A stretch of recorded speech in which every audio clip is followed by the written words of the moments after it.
जय हिंद दोस्तों। तो आज के वीडियो में हम बात करेंगे कि भारत के राष्ट्रीय प्रतीक चिन्ह कौन कौन से हैं। जैसे आपको पता है कि राष्ट्रीय फ्लैग कौन सा है, तो तिरंगा है। राष्ट्रीय मुद्रा क्या है, तो रुपए है। और इसी तरह से हम भारत के राष्ट्रीय प्रतीक चिन्ह पर बात करते हैं। तो आइए स्टार्ट करते हैं। यहाँ पर सबसे पहले हम देख सकते हैं कि राष्ट्रीय चिन्ह, तो इस खंड में आपको भारत की राष्ट्रीय पहचान के प्रतीकों का परिचय दिया गया है और यह प्रतीक भारतीय पहचान और विरासत का मूलभूत हिस्सा है। विश्व भर में बसे विविध पृष्ठभूमियों के भारतीय इन राष्ट्रीय प्रतीकों पर गर्व करते हैं, क्योंकि वे प्रत्येक भारतीय के हृदय में गौरव और देशभक्ति की भावना का संचार करते हैं। तो देखते हैं राष्ट्रीय चिन्ह। तो यहाँ पर सबसे पहले आप देख सकते हैं कि राष्ट्रीय ध्वज। तो हमारा राष्ट्रीय ध्वज क्या है, यहाँ पर बाकायदा मैंने चित्र सहित दिखाया है कि राष्ट्रीय ध्वज तिरंगा है और नीचे लिखा हुआ भी है। तो इसके बारे में कुछ डिटेल भी देख लेते हैं। तो राष्ट्रीय ध्वज तिरंगे में समान अनुपात में 3 क्षैतिज पट्टियां हैं और केसरिया रंग सबसे ऊपर, सफ़ेद बीच में और हरा रंग सबसे नीचे है। ध्वज की लंबाई चौड़ाई का अनुपात 3:2 है और सफ़ेद पट्टी के बीच में नीले रंग का चक्र है और शीर्ष में केसरिया रंग देश की ताकत और साहस को दर्शाता है और बीच में स्थित जो सफ़ेद पट्टी है वो धर्म चक्र के साथ शांति और सत्य का संकेत है और हरा रंग देश के शुभ विकास और उर्वरता को दर्शाता है। इसका प्रारूप सारनाथ में अशोक के सिंह स्तंभ पर बने चक्र से लिया गया है और इसका व्यास सफ़ेद पट्टी की चौड़ाई के लगभग बराबर है और इसमें 24 तीलियां हैं। भारत की संविधान सभा ने राष्ट्रीय ध्वज का प्रारूप 22 जुलाई 1947 को अपनाया था। देखते हैं नेक्स्ट। तो अगला यहाँ पर आप देख सकते हैं कि राष्ट्रगान। तो हमारा राष्ट्रगान क्या है, राष्ट्रगान है जन गण मन अधिनायक। सुना ही होगा आपने कि जब राष्ट्रीय त्यौहार होते हैं, जैसे 26 जनवरी है, गणतंत्र दिवस या स्वतंत्रता दिवस, तो इन पर जनगण राष्ट्रगान का गायन होता है। तो भारत का राष्ट्रगान अनेक अवसरों पर गाया जाता है। यहाँ पर गाया जाता है, ये मिस्टेक है। तो राष्ट्रगान के सही संस्करण के बारे में समय पर अनुदेश जारी किए गए हैं। इसमें वे अवसर जिन पर इसे बजाया या गाया जाना चाहिए और इन अवसरों पर उचित गौरव का पालन करने के लिए राष्ट्रगान को सम्मान देने की आवश्यकता के बारे में बताया जाता है। सामान्य सूचना और मार्गदर्शन के लिए इस सूचना पत्र में इन अनुदेशों का सारांश निहित किया गया है। और नेक्स्ट आप देख सकते हैं कि राष्ट्रीय गीत कौन सा है। राष्ट्रीय गीत है वंदे मातरम। तो वंदे मातरम गीत बंकिम चंद्र चटर्जी द्वारा संस्कृत में रचा गया है और यह स्वतंत्रता की लड़ाई में लोगों के लिए प्रेरणा का स्रोत था। इसका स्थान जनगण मन के बराबर है और 24 जनवरी 1950 को राष्ट्रपति डॉक्टर राजेंद्र प्रसाद ने संविधान सभा में एक बयान दिया। वंदे मातरम जो भारतीय स्वतंत्रता संघर्ष में एक ऐतिहासिक भूमिका निभाई है और जनगण मन के साथ समान रूप से सम्मानित किया जाएगा और इसके साथ बराबर का दर्जा होगा। इसे पहली बार 1996 में भारतीय राष्ट्रीय कांग्रेस के सत्र में लाया गया था। यहाँ से आपके लिए क्वेश्चन भी बन सकता है, कब लाया गया था, तो 1896 में। इसी के साथ नेक्स्ट देख सकते हैं कि राष्ट्रीय पक्षी। तो राष्ट्रीय पक्षी कौन सा है, भारतीय मोर पावो क्रिस्तांतुस। भारत का राष्ट्रीय पक्षी एक रंगीन हंस के आकार का पक्षी, पंखे आकृति की पंखों की कलगी और आँख के नीचे सफ़ेद धब्बा और लंबी पतली गर्दन। इस प्रजाति का नर मादा से अधिक रंगीन होता है, जिसका चमकीला नीला सीना और गर्दन होती है और अति मनमोहक कांच से हरा 200 लंबे पंखों का गुच्छा होता है। मादा भूरे रंग की होती है, नर से थोड़ा छोटा और इनमें पंखों का गुच्छा नहीं होता। नर का दरबारी नाच पंखों को घुमाना और पंखों को संवारना सुंदर दृश्य होता है। तो इसी प्रकार नेक्स्ट देख सकते हैं कि अगला है राष्ट्रीय पशु। राष्ट्रीय पशु क्या है, बाघ। राजसी बाघ तेंदुआ टाइग्रस धारीदार जानवर है। इसकी मोटी पीली लोमचर्म का कोट होता है, जिस पर गहरी धारीदार पट्टियाँ होती हैं। लवणता, ताकत, फुर्तीलापन और अपार शक्ति के कारण बाघ को भारत के राष्ट्रीय जानवर के रूप में गौरवान्वित किया गया है। नेक्स्ट देख सकते हैं कि राष्ट्रीय पुष्प। तो राष्ट्रीय पुष्प कौन सा है, कमल है। कमल निलंबो नूरीपेरा गेटर भारत का राष्ट्रीय फूल है और यह पवित्र पुष्प है और इसका प्राचीन भारत की कला और गाथाओं में विशेष स्थान है और ये अति प्राचीन काल से भारतीय संस्कृति का मांगलिक प्रतीक रहा है। भारत पेड़ पौधों से भरा है। वर्तमान में उपलब्ध डाटा वनस्पति विविधता में इसका विश्व में 10वां और एशिया में 4था स्थान है। अब तक 70% भौगोलिक क्षेत्रों का सर्वेक्षण किया गया, उसमें से भारत के वनस्पति सर्वेक्षण द्वारा 47,000 वनस्पति की प्रजातियों का वर्णन किया गया है। नेक्स्ट देखते हैं, अगला है राष्ट्रीय मुद्रा। तो राष्ट्रीय मुद्रा क्या है, रुपया है। भारतीय रुपये का प्रतीक मुद्रा लेन देन और आर्थिक मजबूती के लिए भारत की अंतर्राष्ट्रीय पहचान को दर्शाता है। भारतीय रुपये का चिन्ह भारतीय लोकाचार का एक रूपक है और प्रतीक देवनागरी रा और रोमन राजधानी आर का एक मिश्रण है, जिसमें 2 समानांतर क्षैतिज धारियाँ शीर्ष पर और राष्ट्रीय ध्वज का प्रतिनिधित्व करती हैं और बराबर चिन्ह भी है।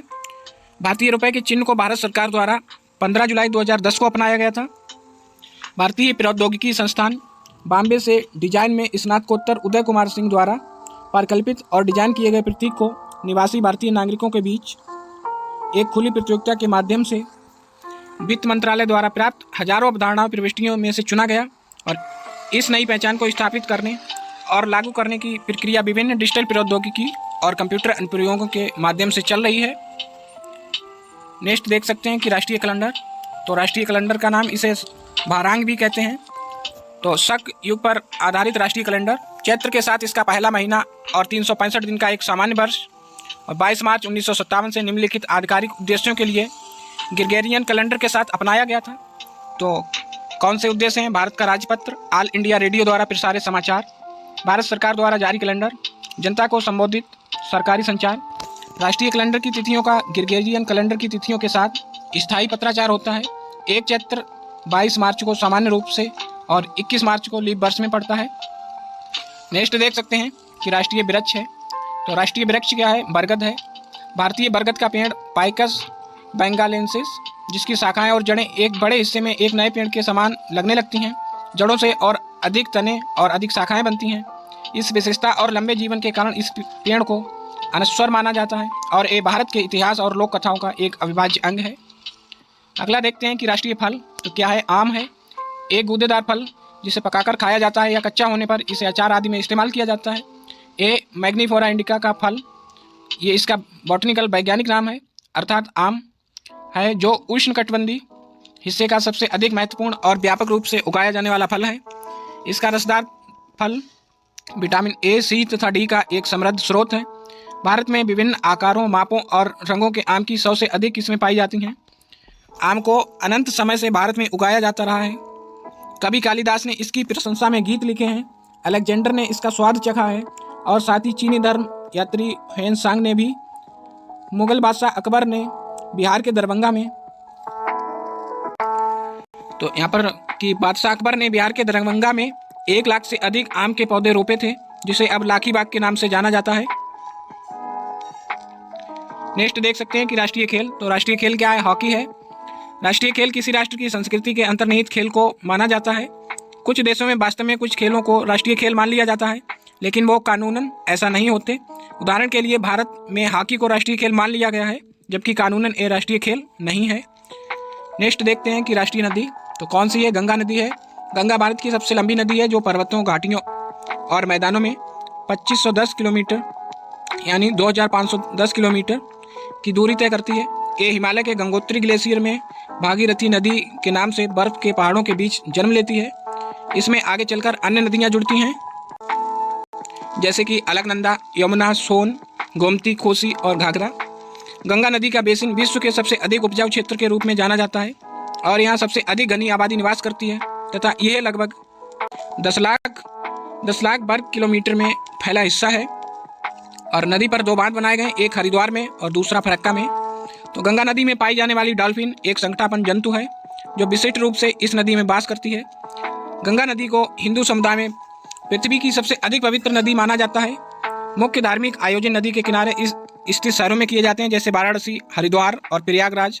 गंगा नदी बांग्लादेश के सुंदरबन द्वीप में गंगा डेल्टा पर आकर व्यापक हो जाती है और इसके बाद बंगाल की खाड़ी में मिलकर इसकी यात्रा पूरी होती है। अगला देखते हैं कि अगला आपके सामने राष्ट्रीय जलीय जीव कौन सा है? डॉल्फिन। तो मीठे पानी की डॉल्फिन भारत का राष्ट्रीय जलीय जीव है। ये स्तनधारी जंतु पवित्र गंगा की शुद्धता को भी प्रकट करता है, क्योंकि यह केवल शुद्ध और मीठे पानी में ही जीवित रह सकता है।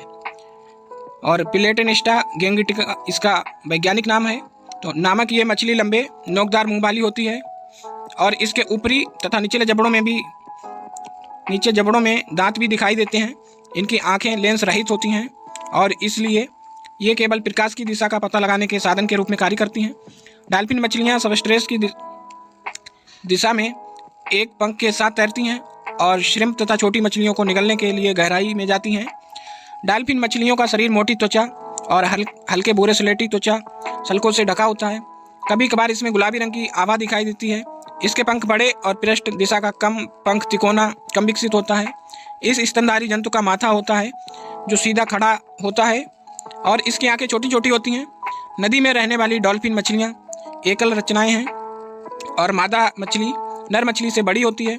इन्हें स्थानीय तौर पर सुसु कहा जाता है क्योंकि ये सांस लेते समय ऐसी ही आवाज़ निकालती हैं। इस प्रजाति को भारत, नेपाल, भूटान और बांग्लादेश की गंगा, मेघना और ब्रह्मपुत्र नदियों में तथा बांग्लादेश की कर्णफुली नदी में देखा जा सकता है। नेक्स्ट देख सकते हैं कि राष्ट्रीय सर्प। तो राष्ट्रीय सर्प कौन सा है? कोबरा है। किंग कोबरा भारत का राष्ट्रीय सर्प है। इसकी लंबाई 18.5 से 18.8 फीट या 5.6 से 5.7 मीटर तक होता है। और ये विषैला सांप भारत की दक्षिण पूर्व एशिया के मध्यम के जंगलों में पाया जाता है। भारत में अन्य सांप, छिपकली और चूहा का सांस्कृतिक महत्व है क्योंकि हिंदू इन जंतुओं की पूजा करते हैं। नेक्स्ट देख सकते हैं कि राष्ट्रीय विरासत पक्षी। राष्ट्रीय विरासत पशु कौन सा है? हाथी। तो भारत का राष्ट्रीय विरासत पशु हाथी है और भारतीय हाथी एशियाई हाथी की उप प्रजाति है और मुख्य भूमि एशिया में पाया जाता है। AIUCN द्वारा लुप्तप्राय जानवरों में से एक के रूप में सूचीबद्ध है। इसे देश के 4 अलग अलग क्षेत्रों में देखा जा सकता है। अगला देख सकते हैं कि राष्ट्रीय चिन्ह। तो राष्ट्रीय चिन्ह कौन सा है? अशोक का स्तंभ। भारत का राज चिन्ह सारनाथ स्थित अशोक के सिंह स्तंभ की अनुकृति है जो सारनाथ के संग्रहालय में सुरक्षित है। मूल स्तंभ में शीर्ष पर 4 सिंह हैं यानी 4 शेर हैं जो एक दूसरे की ओर पीठ किए हुए हैं, चारों दिशाओं का प्रतीक करते हैं। और इसके नीचे घंटे के आकार के पद्म के ऊपर एक चित्र बल्लरी में एक हाथी, चौकड़ी भरता हुआ एक घोड़ा यानी दौड़ता हुआ घोड़ा, एक सांड तथा एक सिंह की उभरी हुई मूर्तियां हैं। इसके बीच बीच में चक्र बने हुए हैं। एक ही पत्थर को काटकर बनाए गए इस सिंह स्तंभ के ऊपर धर्मचक्र रखा हुआ है यानी ये एकात्मक है। तो ये हमारा राष्ट्रीय चिन्ह है और इसे राजकीय चिन्ह बोला जाता है वैसे तो इस वीडियो में हमने भारत के राष्ट्रीय प्रतीक चिन्हों को डिस्कस किया। तो इसी तरह की इन्फॉर्मेशन के लिए बने रहिए हमारे साथ। जय हिंद।